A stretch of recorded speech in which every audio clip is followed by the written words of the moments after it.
All right. So I'm actually going to put myself right here real quick. What's going on, everybody? James Corbett here with Project Refit. Today we're talking to my man Kyle, and we are on FML, which usually means fuck my life. But of course, in terms of this show, it means for my life. We're trying to turn all these negatives into positives. So, with that said, we do have some quick updates that I'd like to throw out there, like we always do. We always give a quick Project Refit update. We have been hard at work here at Project Refit for the past week, actually hunting down trucks. So we're hunting down trucks for the purpose of launching out our mobile base and being able to tow that bad boy all around. We've also been getting a lot of help. We've been getting a lot of people interested in promoting out the golf outing. And I have to give a quick shout out to F&S Boatworks. They are going to get a lot of love from us, a lot of shout outs. They build custom yachts. They are also building Project Refit's first mobile base. We are beyond stoked and excited about that. So we're having the creme de la creme, if you will, building this base for us and with us. And we will be posting updates as that goes. So let's jump right into it. I'd love to get over here and introduce you. Kyle, if you want to introduce yourself, brother, please do so and take it away. Hey, thanks for having me on. I was looking forward to this all week. Likewise. Very cool. Yeah. My name is Kyle James Marr. I'm a actor, filmmaker. Very happy to be on the program right now. I live in Montclair, New Jersey. And I also, I work. I've been working in the television industry for about 5 years now, and I also serve as an officer in the New Jersey National Guard. What group within the New Jersey Guard, if I may What was ask? that? What group within the Jersey Guard, may I ask? Yeah, I'm with the 1st of the 114th. Okay. All right. My brother's a National Guard officer as well in the state, so that's why I was asking. Oh, really? Where's He's field artillery. So he's I forget, I don't know the groups, but Do you know Chris Carr? Yeah, he was one of my squad leaders. Well, so That's what I'm talking about, boy. Yeah. See, there you go. I do have to say this. Like when you guys did the Call of Duty thing and during like I want to call it early COVID. Yeah. I was like During the early times. Yeah, I saw Carr. I saw him on there. I'm like, oh shit, yeah, that's awesome. Like it was, cool to see him. Cool to see him doing that. I mean, he was in my platoon when I was lieutenant, and he was a squad leader as a corporal. He was always one of like the really really good ones. He's the shit. I love Chris. Was he a pain in the ass though? You're free to talk shit. I mean, if I had something funny to say, I would, but he's always good. He was, he kind of stepped up when he had to. He was a corporal and stepped up to be a squad leader. He's just like your model NCO, in my opinion, as from an officer perspective, that's what I would have said about him, 100%. Of course he would be though. Honestly, that's his MO, man. Chris is, if you talk to any employer, any person that's worked with Chris, including like even us, like he's always on top of it, dude. He says he's going to do something, he fucking does it. I love Chris, dude. He's very much that kind of person. Yeah. I've actually known Chris since I was like 17, if not 16 years old. Yeah, I've known Chris for years, bro. He's one of my best friends. He's a brother of mine. But yeah, I'm all about his drive actually, and he actually has a lot of passion for helping people too. He really has a big heart. From his dry sense of humor, a lot of people wouldn't understand that, but he that sure shit is dry as fuck. So dry, I love it, bro. But he has a huge heart. Actually, one of the biggest hearts I think that I've ever known. Definitely a person you want in your corner. Yeah, sure. He is. He is a person you want in your corner. Love you, Chris. Enough S and that D though. What's up, Kyle? Tell us more about you, man. So Yeah, National Guard. So yeah, it was when I. Chris is a good segue into it because that is kind of how I became really familiar with Project Refit and everything. And when you guys were, I'm seeing him posting that like every day on Facebook. I actually did a repost of it. I thought it was really cool to have something going on, especially while everybody was like inside and everything. So I made this film. I made 22, and it recently premiered at the Garden State Film Festival. And I reached out to Project Refit because I was like, hey, this is exactly what what the project's what the story was about, and it conveys that that message of, again, like as we were talking before the show, that for my life kind of thing. That's right. So tell us more about it. Yeah, I was just gonna say, what made you want to do it? Like, where the idea originate from, and everything. Like, what sparked it?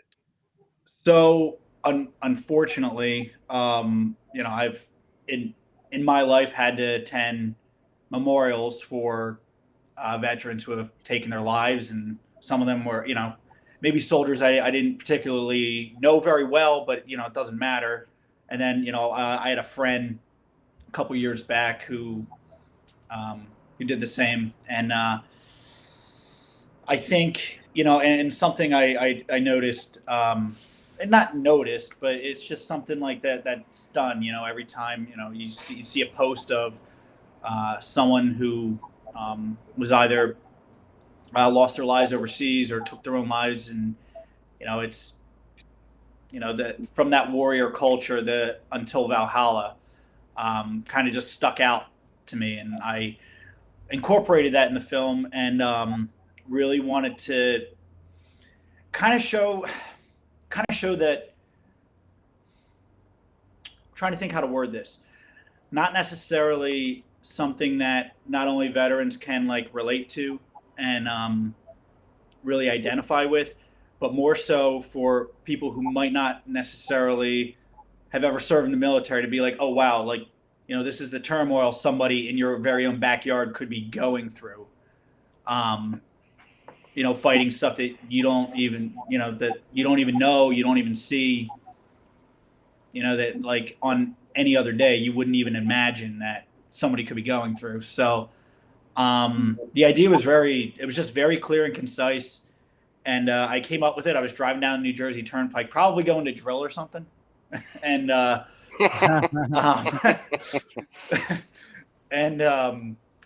I just came up with it. So where we shot the film, that's actually, it's a old Lenape trail up here in Montclair in New Jersey, and it runs. I want to say it like runs all the way through West Orange, all the way up through New Jersey. It's like, I don't know, like 16 miles long or something.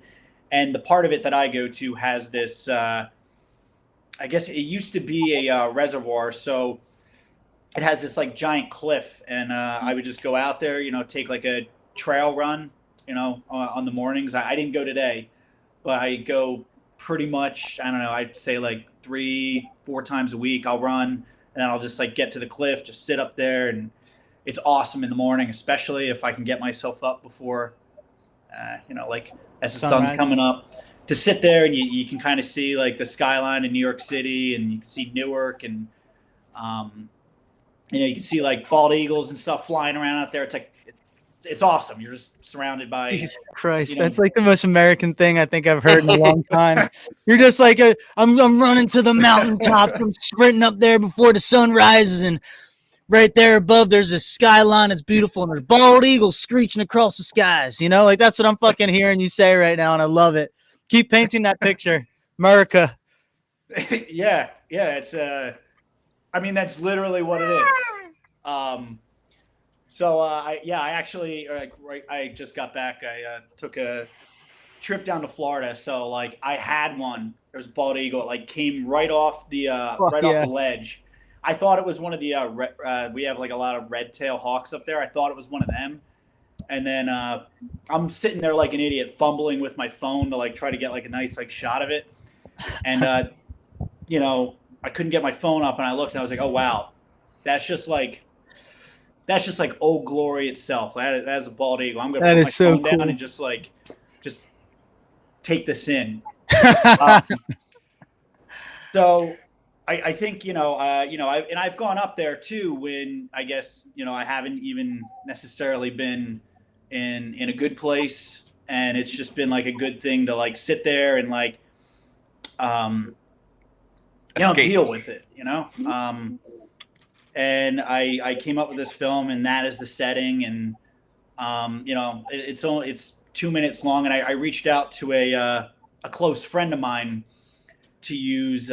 He had this amazing helmet cam footage that he had from Mosul in 2006. I was going to ask you where you got the footage from that. Yeah, it was guys. He was Sergeant Hiltner. He was a guy who Michael Hiltner, who I served with in Alpha Company, the 1st and 114th, and him and I stayed friends. We've been trying to go to like Flyers games and stuff for years, and I just reached out to him. I told him I was making this project, and he said, "Hey, man, like you can use whatever you need. Like you got it." And I mean, it just all worked very perfectly. And my director of photography, Brian Herncier, who I worked with at Major League, him and I worked at Major League Baseball together for like 4 years. And I kind of told him the idea. I said, "Hey, this is what I want to happen in the film." And he's like, "Cool." So we took a couple cameras up. We used our, I mean, it was nothing too fancy. We just had the Panasonic Lumix. We had 2 of them, and we brought up a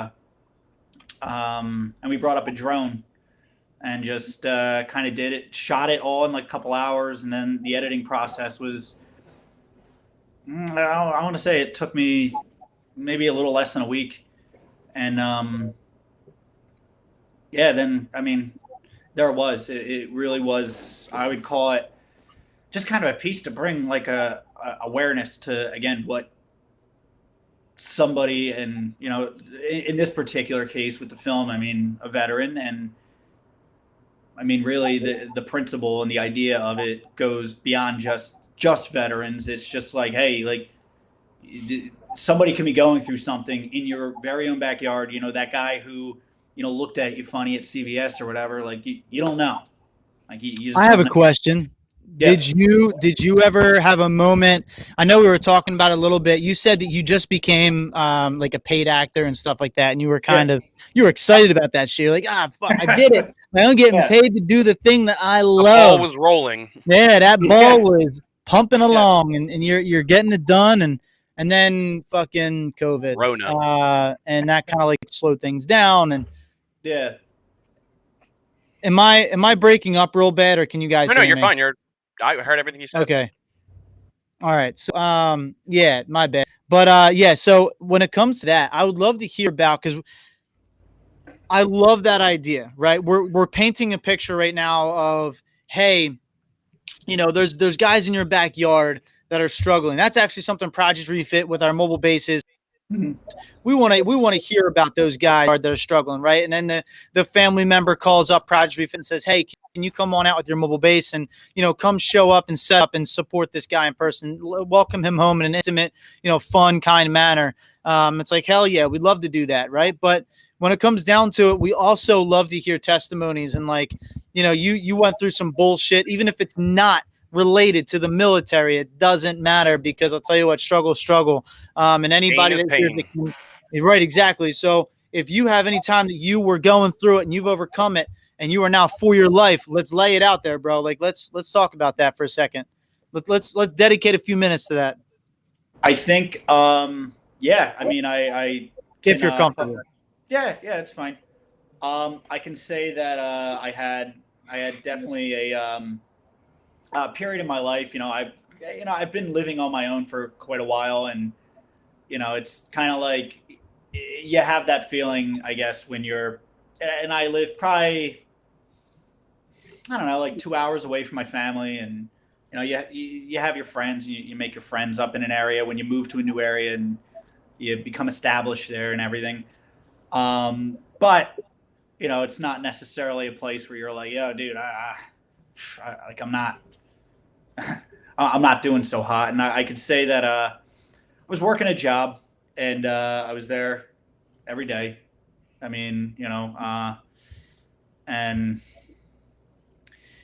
trying to think without blowing up anyone's spot. It's not what I want to do, but I don't know. I hated it. You know, I hated it. I felt helpless. I felt like it was kind of really not, and it wasn't just the job. There was just like a lot of stuff going on, and I could say that I got a little, I would say nihilistic, not nihilistic toward like how things were going in my life, and not really thinking there was anything I could do to better myself really. And I felt very stuck. I mean, the hours sucked. I mean, you know, like one thing that I've had a just trouble with in general in life, and I'm sure like anybody can really relate to this, having like just troubles with sleep, having Yeah. like, yeah, and um, yeah. So you know, I'm getting done work at like, I don't know, like 3 o'clock in the morning, getting home at my apartment, and then like sleeping till like almost midday, and then like, you know, if I had a day off, I'm like spending the day at the pub and like not really like focusing on my you know, my fitness. Again, it was just like a nihilistic feeling, and eventually I decided to branch out on my own and, you know, go like toward like the production and everything route, like taking like the freelance road. And What sparked that? What made you make that's like that immediate decision like that? Maybe not I just immediate, but okay. Well, I had some I had some bouts with supervisors and stuff at work, and it was just not. It just hit a point where I was sitting and just thinking to myself like, I got to get out of here. Like I got to do something. It's not going to be fixed today. It's not going to be fixed tomorrow. But like, I'm going to make it my second job to just again um I don't want to blow up a particular place or anything, but like You're fine. You don't have to say names or anything. you're good. Okay. You're totally fine. I mean, there were industry articles written about how toxic this place was. I mean, it was bad. And again, I'm sure it was probably Amazon, and we all know they suck. yeah, just yeah. I just took a guess and a shot in the dark, by the way. If I was right, I'm the one that's saying it. No, wasn't Amazon. Damn it. But you know, I was there. I kind of at first, and the thing that sucked about it was I thought that it was when I got it that it was a dream job. You know what I mean? And it eventually got so toxic to a point where I was like, I have to get out of here. I have to do it. And it just got to a point. I'm like sitting there applying for all these jobs, and I'm like doing it like that. And then I just realized like, no, I can branch out. I have the skills. I can do my own thing. And I started seeing like a lot of my friends too, you know, some military, some not, who were, you know, getting their law degrees and kind of just saying like, taking that like, fuck it, I'm doing it kind of moment. And that's what I did. And I, you know, started pursuing and started getting into the acting community and really kind of becoming engrossed in almost like an obsessive way in the life that I wanted to make for myself, and not the life that, you know, some job was going to tell me that I was going to have, or some employer was going to say, oh, well, it's not going to get better until, you know, like we tell you it's time for, you're ready to move up to this job, or you know what I mean? I just said like, it was like a fuck it moment. It was like, fuck it. I'm gonna branch out. I'm gonna take some like, you know, kind of have like this a la carte schedule because that's what I want. And that's really what it was. And now I could say, and you know, like when we brushed up on the COVID thing, kind of slamming the brakes on everything. I mean, for me, yeah, I mean, some stuff sucks, but like, you can keep going and you can keep creating those opportunities for yourself. And that's really what my focus became. And when I can't think of anything at the time, it's fine, you know. But like I would say that's kind of what I did to become like for my life, for what I wanted. So And I've two questions on what you just said. Holy yeah, shit, they just left. Hold on. All right. So we were talking earlier about how right when you started the acting career and everything, COVID yeah. pretty much right when you started branching away from Broadway, COVID started. So how do you see yourself? First off, how's that affecting you now? Not being able to. I mean, you were progressing, and then after that, how do you see the bounce back? How do you? I'm assuming it's what you just said, Right. making opportunities for yourself. But how do you do that? Well, I mean, exactly that. You know, like I made 22, and you know I've been trying to, for example, like get into film festivals for for years, especially Garden State. It's cool to like be represented as like a local artist where where you're from, and I got rejected from there with like other films I made like over the years, and then 22 is the one that got in and the one that premiered there. And now I have a manager who looks out and looks for good opportunities for me to audition, and I continue to train. I don't know, not to get super too technical into the whole like acting technique world, but I study the Meisner technique, which is like not like what like like whereas Daniel Day-Lewis he does like I'm not, and again I'm not comparing myself, I'm just kind of like Daniel Day-Lewis obviously Yeah. is like yeah, but he's he does like the method, you know what I mean, like he'll walk around and like talk to you like Abraham Lincoln while you're just asking him what he wants from craft services that day, you know what I mean, like Yeah. um whereas like Meisner like practices the muscle of like living in your truth. So I stick to the acting training. I continue to come up with different ways that I can self-produce films and put them out there. I continue to have a manager look for good opportunities out there for me, and continue to audition. And I mean the way I see it now is the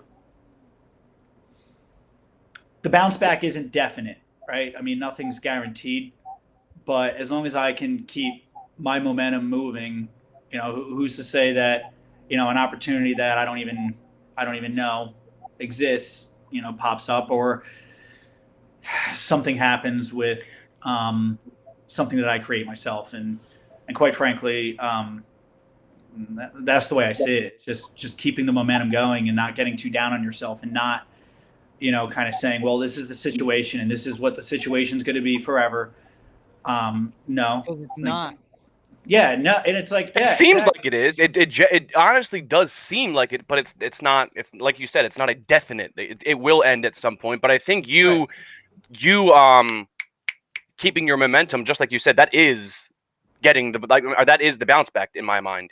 Yeah, You obviously, I mean, you're not having the opportunities, but you're also not letting the lack of opportunities keep you from future ones. So you're just continuously doing the bounce back, really. exactly. I mean, it's made me focus on my writing, my training, and actually, it was I actually had to step away from all of it again in January. I was with the National Guard for like 3 months down in D.C. Mm-hmm. So I got back from that. Uh, what's the date today? I got like maybe 14th. okay. So yeah, I got back from that like about a month ago. Oh, nice. Yeah, my Welcome back. brother's on the next rotation. He's down there now. Oh, what's his name? Is now Captain Longell is field artillery. Okay, we did work with a bunch of the field artillery guys. Yeah, they were cool. I mean, some of them got down there later, and then I know that when New Jersey ended up um, committing the 500, I know that the field artillery was tasked out to go back. I mean, to send most of their battalion down there. Yeah. I think they come back next month, which will be nice. Yeah, it was like, I think it's like mid-May or something. Yeah. So I want to ask you some questions regarding that time period where you were in it. You know what I mean? Like, so there's something that Dan said that I said that you said. It's like you're not there. You're not there all the time, right? You're not going to be there forever. And it might feel like you are going to be in there forever. Oh shit. Wait, Wade just said this and it's actually very funny. Holy shit. I love you in Prison Break. You played Michael Schofield, right? Michael Schofield, right? Yeah. That is so Yeah, funny. Kyle, I was just telling James. So I got a dude that I was in basic training with. He was in the New York National Guard. Now he's a Richmond cop. He looks exactly like you. It's terrifying. Like you both look similar. I sent him I was like, dude, are you on our podcast with us? So you apparently have a very familiar face. That's hilarious. That was good, Wade. That was good. That was very good. I'm a little jealous I didn't see it. So if they reboot Prison Break, yeah. Yeah. Oh, you're the man. Yeah, we'll call him Kyle.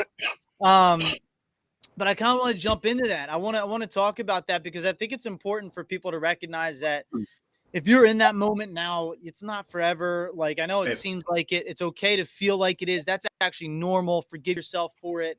But just try your best and damnedest to recognize that it's not going to be forever. And shit changes, right? You can change your life literally in 1 year with one decision, right? So I think that kind of stuff is really critical for people to recognize and understand. So tell me about like what some of your thoughts were and how you kind of like gave yourself that pep talk to decide I'm going to be fucking fine. Well, I gotta say, one of the first decisions I made was taking a sabbatical from drinking. That was like the first thing I said. It was like I'm not gonna have, and it was like that recreational stuff that like fuck it, I don't got to be at work till like 4 p.m. tomorrow, so the fuck does it matter, like, oh yeah, after party, yeah, cool, yeah, I mean, I got you. And you just like keep going, and then like you kind of have this like brain fog, and I just said, I gotta just like cut it out, and I'm not gonna have any like sound judgment or anything, and that was the first decision I made. And you got to get back on. You got to come on, like, again, like talking to myself like I'm two people. You know what I mean? And being like, dude, like, what the fuck, man? When was the last time you've been to the gym? You're paying for it. When was the last time you were there? When was the last time you took a run? When was like, what's going on with you? Like, and then really being like, all right, what, like, kind of like having. I have this friend, right? This is a tangent, but this makes sense. Go. So I have this friend who he's also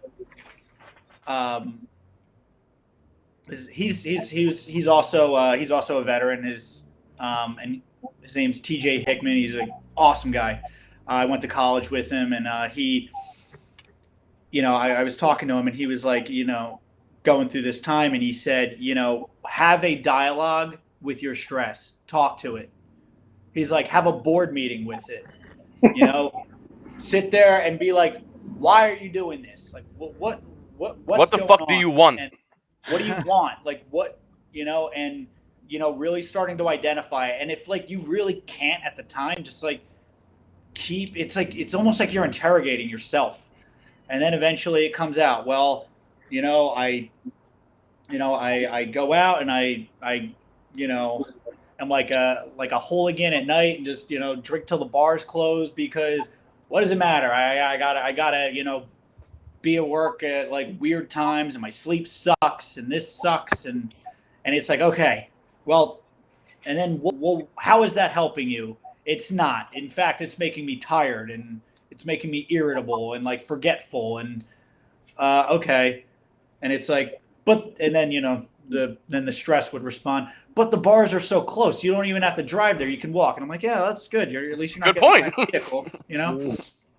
So there was that. It wasn't like I was like driving around. It's like there's all kinds of stuff like right out here. I just walked to the next one, and then it would just kind of be like, all right, so you've identified what it is you're doing that is not doing anything to like get you out of what's bothering you. It's only really fueling it.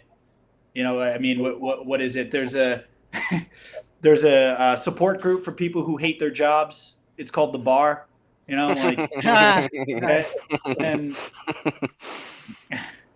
and that's kind of what it was. And then you're kind of like, you're realizing like the company you have, and you're like, well, you're what do they always say? You're an accumulation of the people you hang out with. And I'm like, well, if these people aren't waking up till like 2 p.m. in the afternoon, and I'm not either, and but I'm doing it, and I'm getting to my job and hating it. Well, what does that say about me? Yep. So the first thing I did was I just cut off drinking for about 6 months, like nothing. And now great. Yeah, that was like, I knew that was my vice. Like that's what it was. There's a lyric in a Modest Mouse song where the good times are killing me, where he says, have one more, have 20 more one mores. And that's like kind of what it was, it was, and again, but I cut off the drinking. I started, finding other opportunities out there, and really kind of started saying like, well, I can create, I can really kind of pursue the life that I want. And you kind of have a clear head, and you kind of start seeing, I wouldn't even say solutions, but you just start seeing other paths that you normally wouldn't think of, because you're so closed-minded and just like, this sucks. I'm just going to drink. I'm just going to do this. I'm just going to like kind of have this. I mean, like we're not immune to feeling hopeless. I mean, it's going to happen, You gave yourself permission to make a decision and change in your life. That's what you did. Yeah. You gave yourself permission. I think you were going down the route that a lot of veterans or anybody who has an immense amount of stressors in their life, they take that route. And not many of them get the epiphany they need as quick as you had it. These people it's years, 10, 20 years to do this, ruining every bad things are happening. That is amazing to me that in that short period of time, you reckon it. I wish you were on the last week's fucking episode, mindfulness, because this whole thing is we've just talked about mindfulness the whole time. It amazes me how mindful you were in the dark times, which is where it's almost it's nearly impossible hard to be mindful. And you reached in, grabbed that shit, and fucking ran away with it. It's amazing. Yeah. Grab the bull by the horns, if you will. Yeah, exactly. It's just, recognize what, because you can only blame your circumstance for so long, and then, it can be changed. It can, and I think, the first thing I did was I realized how I am perpetuating it, and I was, you are culpable to some extent to where your life is. I believe that, and I take accountability for, I guess, mistakes I've made, or poor decisions, and you just, I don't know, you just bounce back. You learn take from them. You learn from them, and then you find a direction, and you find like what it is you want to do. And I can say this: there was we were having like this miserable annual training down in Fort Pickett, and there was like it's like a horrible place. Oh, God. Now you triggered my PTSD. And um, and like I guess there was it was like the XCTC, and it was like the 3 week one where the First Army grazed the unit and everything, and uh, we had like monsoon rains, and it was terrible. I mean, it was, you know, people were like getting like blown out of their tents. I mean, it sucked. But anyway, I found a nice moment of like serenity to have a Fucking cigar with my nightmare. friend, who was In the eye of the storm. yeah. We got 5 minutes. Go. Yeah. So he had just gotten into law school, and he was like, I was like, yeah, you know, I'm like throwing that around and yada yada yada. And he goes, and he's like, but do you really want to do it? And I was like, no, I don't know. And he's like, what would you actually want to do? Like, just he's not even like practicality, nothing. Like, what would you actually want to do? And I said, well, if I could get paid to be an actor at some point, like what, I would do that. And he goes, all right, well then figure it out. And I hadn't even considered it. It was just something I liked. I wanted to do. I made films when I was younger in college and everything. And then I just said, all right, fuck it, I'm gonna do it. And then just it started slow. And then at first it was like community theater, and then it was like getting paid to do stuff, and then it just kind of was like no. And then you kind of like say like no, this is what I do. This is who I am. And now, I mean, I could say I can't completely say, oh, I'm like here, like I'm like where I want to be, but I'm not gonna set the bar and have it stop anywhere. I'm just gonna keep going because everything's a progress, and if you keep doing that, what do they call it? There's like a name for it, like where you keep like going. Well, once I do this, everything will be. Oh, never mind. I was gonna say the glass ceiling, that thing that you're gonna achieve, and then you're just like fucking. Yeah. Where you keep saying, once I do this, then everything will be fine. And then, like, you think about it, like, even like in high schoolers, well, once I graduate and I don't live with you, mom and dad, everything's going to be perfect. And, well, it's not. Like, everything, it's a moving target. Everything is, so. I actually would love moving to, your dad, I would love to actually jump in on that. And I think this is something a lot of people can equate to. Well, I'm gonna say two things actually real quick. One, I would like everyone to maybe share a time in the chat. I'm going to open up the chat.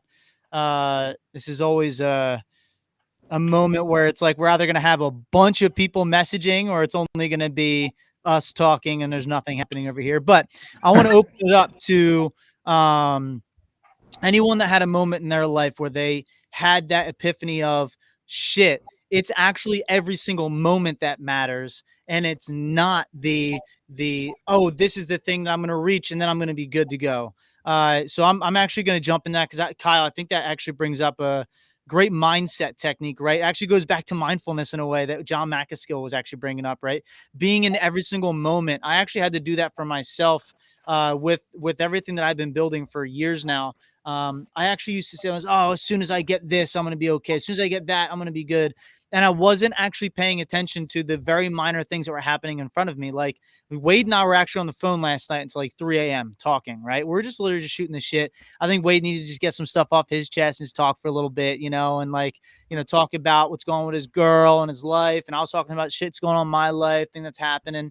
And you know what? I really valued that conversation. I really valued staying up until 3 a.m. talking to Wade because that's my boy. That's my friend. You know what I mean? Like I'm having a great conversation with him about visions of the future, saying like, oh man, we're going to get a Project Refit office one day, man. We're going to like, talking about stuff that's really exciting. And it's good. It's good to have those dreams and those goals because those are the sum of every part. Us having this interview with you right now is actually going to lead to us getting that office one day. It's going to lead to us saving more lives. It's going to lead to us doing all this.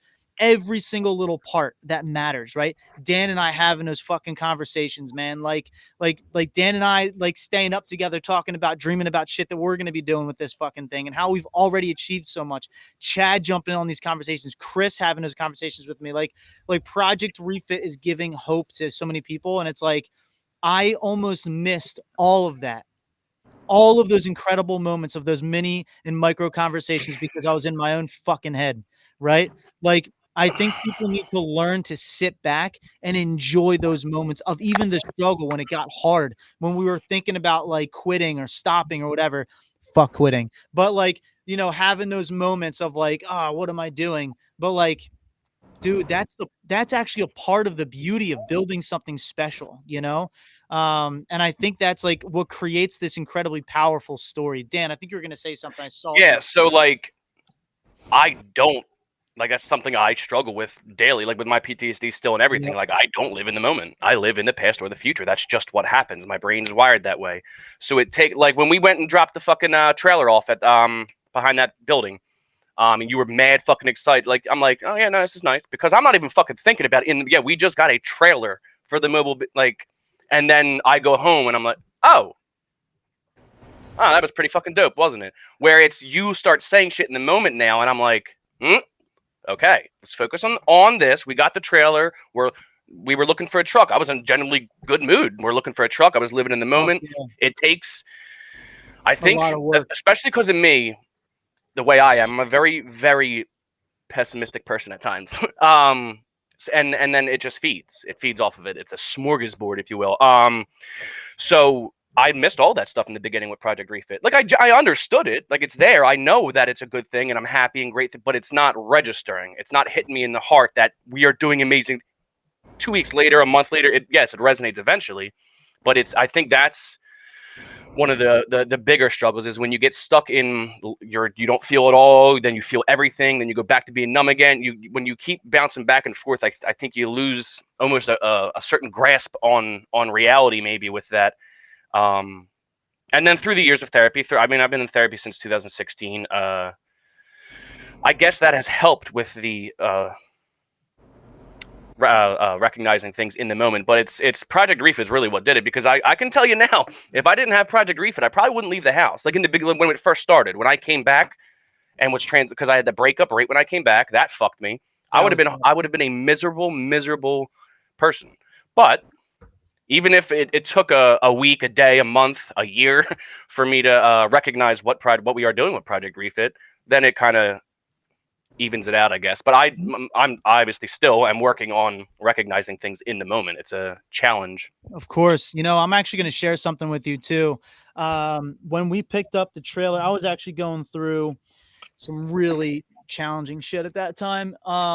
And I remember Lisa was in the car and she was like, "Hey, like, are you excited about this right now?" She's like, "Do you know what's happening?" And I was like, "Yeah, I see that we have a trailer." She's like, "No, no, no." She's like, "Do you actually feel what's happening right now?" And that kind of set me off in my head to recognize, fuck, I'm not in a good place. And then I was like, damn, I need to really enjoy this right now, because you know what? I'm behind the first Emotionally.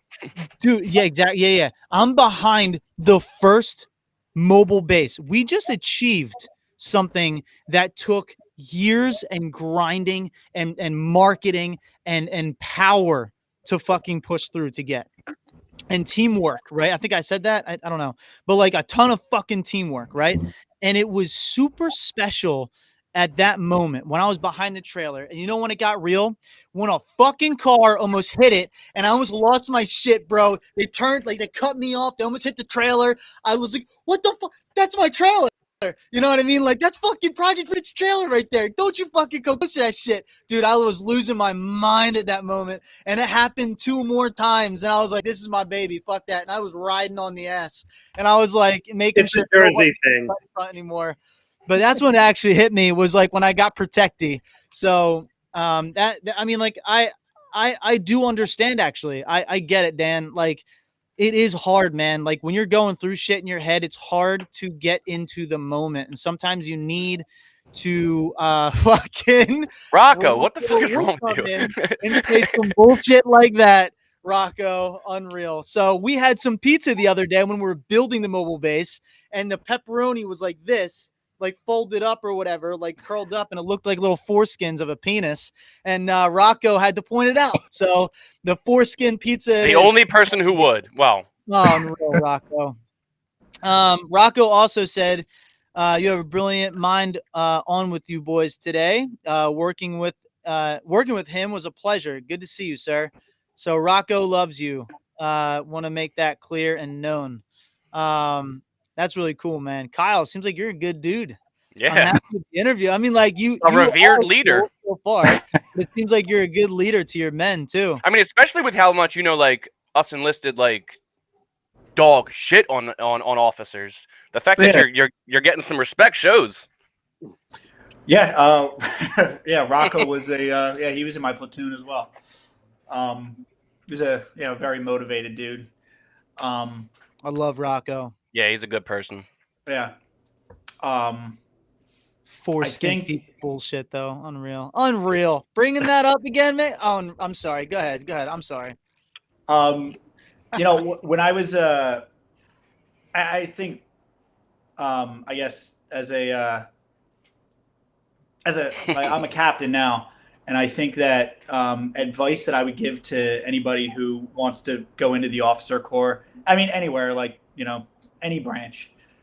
I had this moment when I was a butter bar, and I was nervous about, I guess, my performance, how I was coming off, briefing op orders to my platoon and everything. And I went up to my platoon sergeant, and I almost asked him, hey, sergeant, how am I doing? But right before the question came out, I said, hey, sergeant, how are we doing? And it in that split second decision, it I feel like I really got out of him the constructive, not even criticism, but the constructive way that we could really build a good thing with our platoon and build good rapport with Joe and the squad leaders, and have everybody really have a kind of cohesive thing moving. Because at the end of the day, platoon sergeant, he's been deployed how many times. He's the one I'm speaking about, he was in the Marine Corps, and now he's in the Army, and he'd spent, I mean, his military time was probably more than half my life, so Yeah. it was just kind of I mean, so the advice I would always give to anybody who wants to be an officer, or to young officers at that, is just for the most part, your NCOs aren't trying to pull the wool cover over your eyes. And if you have a good, cohesive working relationship with them, well, they're going to make sure that you succeed, and it's not only about you succeeding, it's about the platoon as a whole succeeding, or the company, or whatever. I mean, so I think kind of having this, and again, but at the same time, that doesn't excuse that, you're the officer, you have to make the decisions. You have to, be on it. You can't just be a moron who lets everybody do all your work for you, but you have to listen. And for the most part, again, this is typical textbook, trust your NCOs. And I think that's always it's always what it's been for me. It's never oh, I'm the boss, this is my platoon, this is my company, no. I mean, it's just never interested me. And plus, I think it takes way too much energy to do that, or to keep that up. See, this is just my view of when I was in. I feel like the majority of the officers held themselves to a higher level, and they looked down on you like you're worthless. You seem to have kept your humanity when you went in to be an officer, and you led by example. You wanted the best. You didn't want bullets on your OER or anything. You wanted your company, your dudes to thrive and to be good, and they recognize that. You can tell whether somebody's bullshit or not. It's not hard to do, especially in the fucking Army. So the fact that, I mean, Rocco, Carr, all of these dudes are admiring you and the way you're speaking, I feel like what you just said, there's a disconnect a lot of the times between the platoon sergeant and the lieutenant. There's a disconnect they don't ever connect. And then it's mom and dad. If mom and dad aren't good, then the kids aren't good. It's really what it is. In my platoon, my last, the one I left, my my platoon sergeant, he was in for 17 years or some shit like that. And then our lieutenant was obviously brand new, and my platoon sergeant was dope as fuck. He wasn't a dickhead or shit. He would sit there and talk to yeah, we're gonna do this, but then we had another lieutenant who just graduated Ranger School. He was hot shit, wanted to do all these insane shit, and you have 3 dudes, 2 staff sergeants and a platoon sergeant, who have deployed 3 times or more each, telling him like, yeah, that no, and that dude's demand. That's where you lose your people. You're being a dick now. You don't seem like you've ever reached that fucking point ever. You genuinely care about your people. Yeah, and I think that maybe I think officers should hold themselves. Yes, you should hold yourself to the highest standard if you're leading, right? Yes. But at the same time, why would you want to look down on people who, like, I remember one of the coolest things, I thought this was so cool as like a second lieutenant, when I would like say something, I'd be like, all right, we're doing this. And, you know, and again, like when I would have a plan, typically I'd have, you know, my, you know, squad leaders and stuff be like, hey, sir, I like that, but what if we did this and like added that? And I'd be like, oh, wow, I didn't even think of that. Okay, well, all right, we'll do that. You know, you start adding and like, you know, building the plan. And then like when you do that, like, you know, that like, I used to kind of run it like with op orders, with like developing what needed to get done with my platoon sergeant, my squad leaders, kind of like a quarterback huddle. And then like when you do that, all right, break, that like quarterback huddle kind of thing, and you see your soldiers like going off and like implementing it and like watching. I just remember being like, this is so cool. And it's like, why would you want to look down on? Why would you want to lose that? Like, why would you want to? To me, that? like the innocence of that, the camaraderie there. You could not even in combat, in your everyday life, you know you can call one of those dudes, and in a split second they'll be there. Why would you want to lose that? That I never understood that. You have the loyalty of these men and women, and then you shit on them and you lose it. You never get it back either. Once you lose it, it's gone. Fucking gone.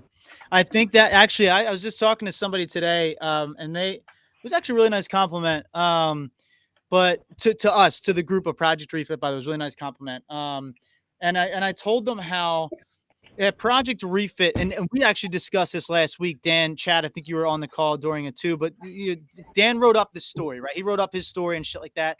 And somewhere in it, there was an I statement that was made, right?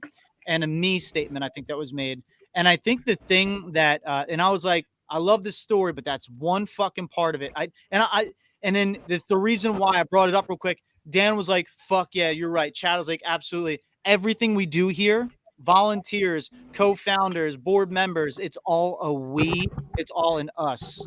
You know what I mean? I personally never want to lose the input of others. I actually don't like it when people apologize to me for giving their opinion. Like, hey, I apologize, but like I'm like, God damn it.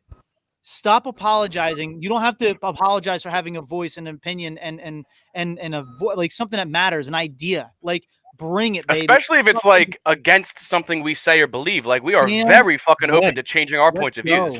Yeah, exactly. Because that's how we're gonna get better. You know what I mean? Like we don't know everything. I'm never gonna pretend like I know everything. I fucking don't. Am I good at a lot of shit? Do I think really well? Absolutely. But am I going to know everything? Am I going to think just like you? Absolutely not. Right. A great example, actually, for the reason why it is, Wade, you're definitely a part of that. A lot of people are, for sure.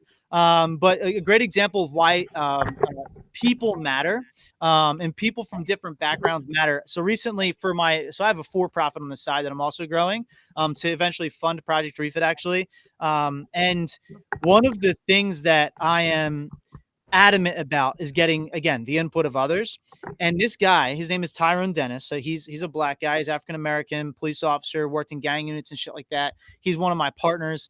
And the reason why it matters that he's a black dude, African-American, is because I had in there some line inside of my deck that was actually fucking stupid. Like I didn't even think of it.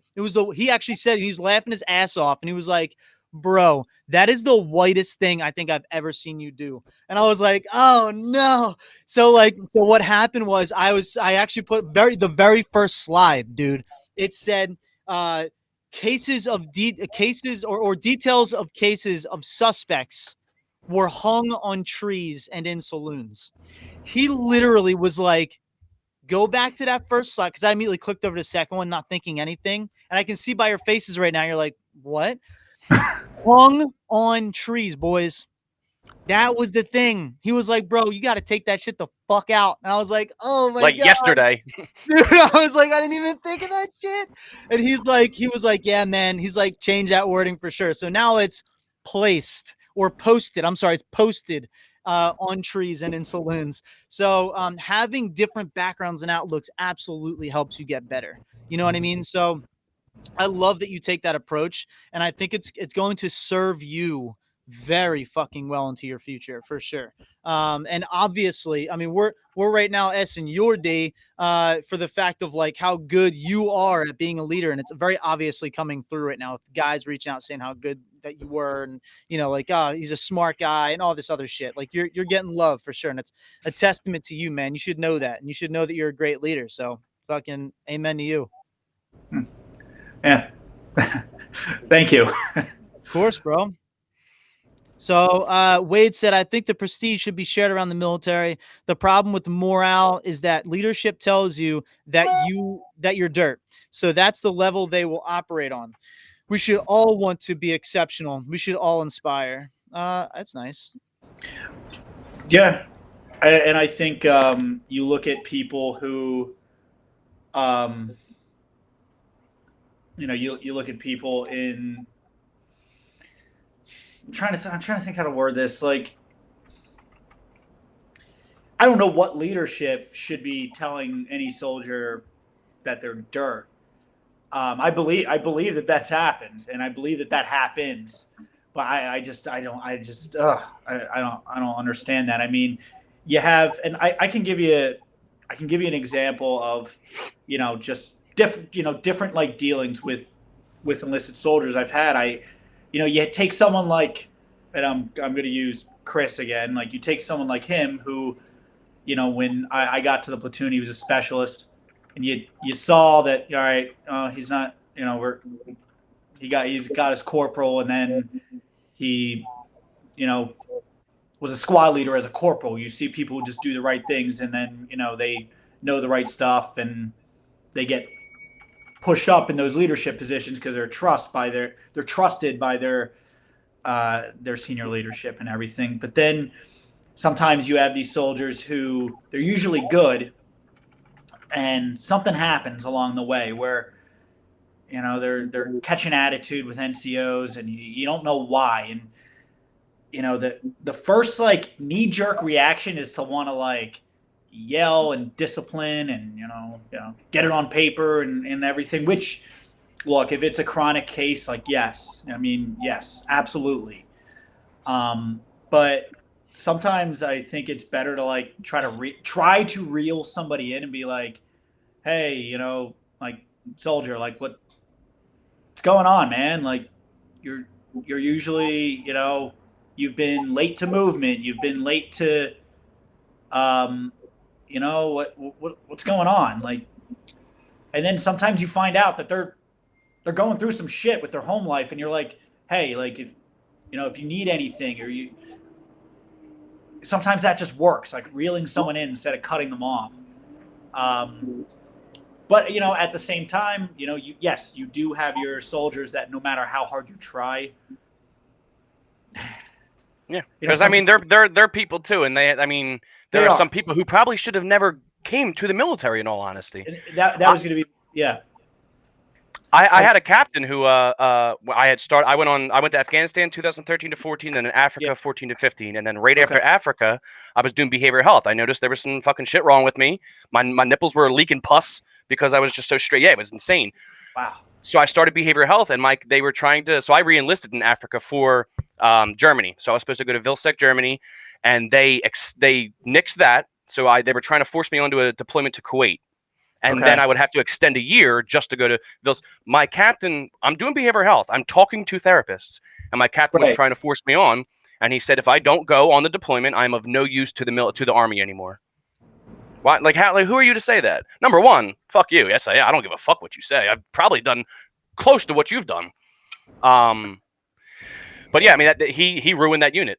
He ruined that unit. Him and the first sergeant, horrible leadership, ruined the unit, and people left. We had NCOs who planned on being in for life, and they got out the second their contract ended. Damn. Yeah. Be proud of yourself that you're not one of those, Kyle. Mm-hmm. I think at the end of the day, that's what's being said right now is that you're setting the example for what how officers should portray themselves. You agree there should be discipline in situations that call for discipline, but you also understand that negative counselings don't do fuck for anybody. They don't help anybody. And when I was in, those kids would rather get a negative counseling because they know it's nothing than get smoked. Right. It doesn't make sense to me to ruin someone's career because it does. I mean, those add up eventually. He's late. He's got a kid. He's late, like exactly what you said. There's life circumstances that happen, and some of these people, just what we have people do on Project Refit, they just need someone to talk to for 5-10 minutes, an hour, and then that might recharge them and get them back to where they need to be. Hell yeah. Yeah, exactly. You know what's interesting? Speaking of toxic leadership, I just have to read this because I think it's funny. It's terrible. That happened to you, Wade, but I'm sure that you laughed about it later. I had leadership made him stand in a guard stand guard in a dumpster, just to kind of belittle him a little bit. And it's not the only example, but Wade, I mean, do you look back on that now and you're like, God damn, I stood guard in a dumpster. I mean, like, I mean, come on, man. Oh God. He said he loves you, by the way. Wade's like, I love Kyle. Strictly platonic, sir. Thank you. Oh, shit. All right. So now that we know that Wade is a dumpster guard, you know, let's call that. I think this has been a really, really good one, but I really do want to hear actually, when was your moment? And then we'll sign off shortly after. But when was your moment when you were like, man, I'm for my life? Was it when you literally decided, fuck it, I want to be an actor. I'm going to be an actor now. Like when was that moment you were like, I'm for my life? I would say when. Yeah, I would say like that moment when I said no. I am going to. I want to do this. I want to, you know, I want to act. I want to create my content, and I just, yeah, I'm doing it. You know, and I started seeking out training, and then just like, you know, even within like 2 years, I'm like, oh well, now I have representation, and I have, okay, this is how it pays off. You know, it's a constant. It's a constant work in progress, and it's going to keep moving. And I would say it's like declaring yourself that, like, yes, I am going to do this. I'm going to do this thing that I want to do, and like, to hell with waiting for somebody to tell me that, you know, oh, you got to wait till this to do it. You got to, you know, or like, I got to wait till this circumstance of my life changes. The circumstance is not going to change. Nope. You gotta do something, and then like you'll look back and be like, oh wow, I don't even recognize that guy, that version of myself, that attitude I had. I don't recognize it anymore. I get it. I understand why I was like that, but I'm not there. I'm not there. Damn right. I love that. So is the decision. And you know what? I always love ending with this because, again, it's one of my favorite fucking quotes ever, me personally. So you changed from hating yourself into loving yourself. And let me tell you what, right now, that's my favorite quote. Hate is a cancer. Love is the answer by Wage War. Metal band, baby. Let's go. Such a good band and such a good song.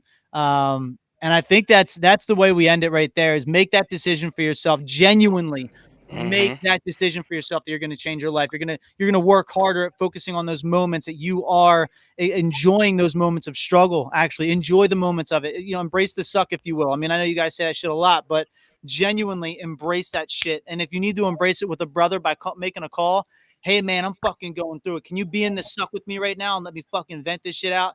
Absolutely, bro. Let's go. You know, and like, if you don't have anybody to call, hit us up. We'll embrace the suck with you. We want to hear your story. We have the radio checks every Monday, Wednesday, Friday. You know, jump in anytime and hang out, shoot the shit. You know, if you drink alcohol right now, that's fine. If it's a problem, that's not fine. Whatever it is, but you can come in and be yourself and don't feel like you're going to be judged by jumping in the Project Refits Radio Check Buddy check-in at 9 p.m. EST every Monday, Wednesday, Friday. Wednesdays are private. But yeah, that's it. I think that is how we're going to end this thing. So make the decision to change your life, and your life can change in literally a matter of months. So I can tell you, I'm a testament to that. And our man today, our man Kyle, is a testament to that as well. So thank you so much. And I